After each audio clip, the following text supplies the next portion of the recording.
To millions of people around the world, this was Cuba, a land of song and dance and gaiety, a land of friendly people.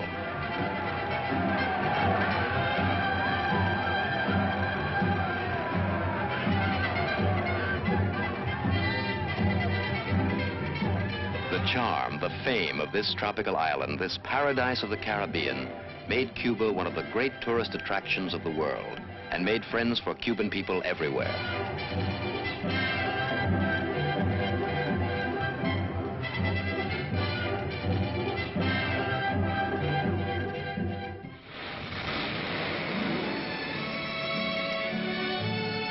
Cuba's visitors from other lands were impressed by Havana, one of the liveliest cities of the Americas.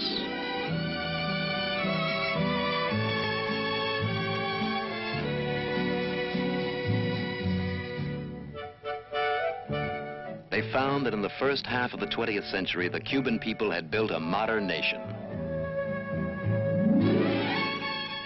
Their skills had built industries and made Cuba's standard of living as high as any in Latin America.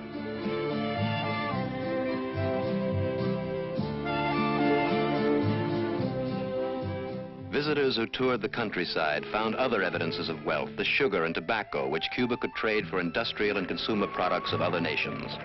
They saw modern agricultural methods applied to a rich soil in an ideal climate.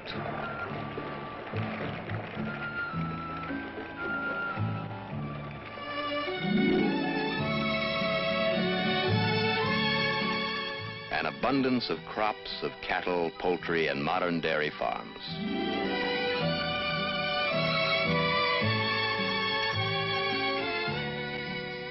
Enough food, it would seem, for all. But far from the gaiety of Havana, concealed by the agricultural wealth, there were things the visitors did not see, did not know about. Throughout this wealthy island paradise, thousands of Cubans lived in wretched poverty. This poverty was bad enough, but to the Cuban people there was a greater evil. For 60 years, the Cuban people had lived under a succession of corrupt and often dictatorial rulers. The latest and worst of these was Batista. He had turned Cuba into a police state. For 7 years, the resistance of the Cuban people mounted. Fidel Castro emerged as the leader of the resistance movement.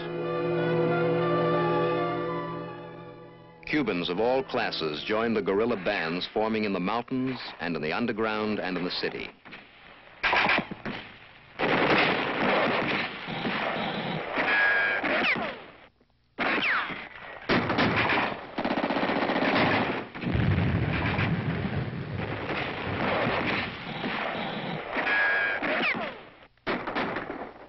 Excitement and hope spread among the people as the fighting at last began to turn against Batista's soldiers. On January 1st, 1959, Batista the dictator was overthrown.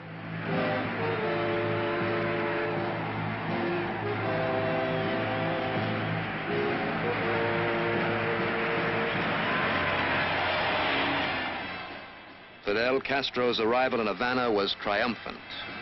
He was the hero, the liberator of the Cuban people.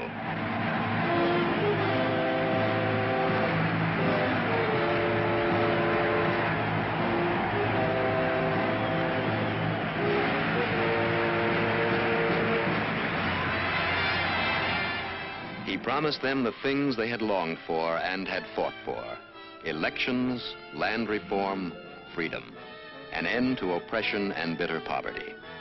He promised that every Cuban would at last enjoy the rights guaranteed under the Constitution of 1940.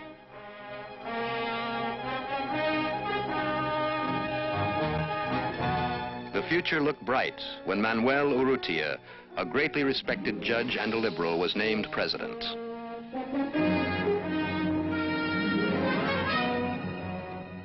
When Castro went soon to the United States, he was greeted enthusiastically as a Cuban nationalist hero.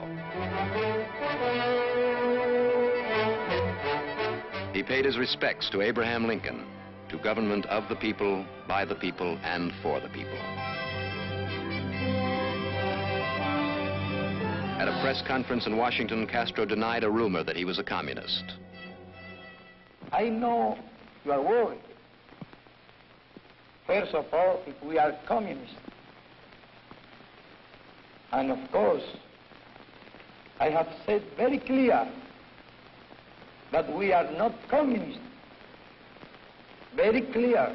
But for a man who denied he was a communist, Castro back in Havana acted strangely. He made veiled threats against any hint of opposition to a people still shocked by the terror of mock trials and executions.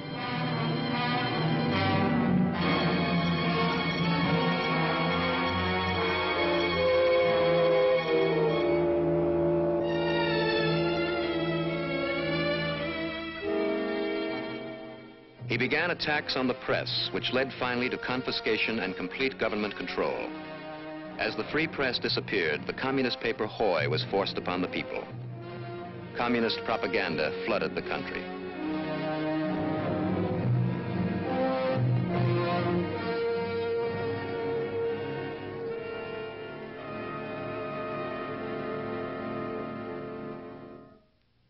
In January 1960, the Soviet Deputy Premier, Anastas Mikoyan, came to Havana.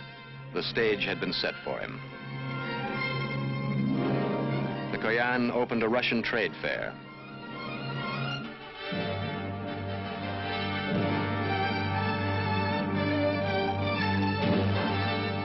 He discussed deals with Cuba.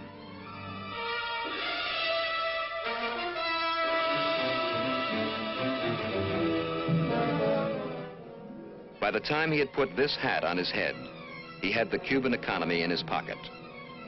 In Moscow, an agreement was signed for the exchange of Soviet machinery and technicians for Cuba's sugar and other big money crops.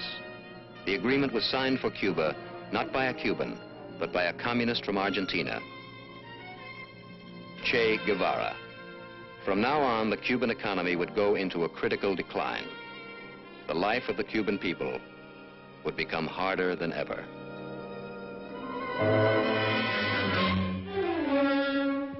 To the hungry Cuban people, the Russian ships brought guns and more guns.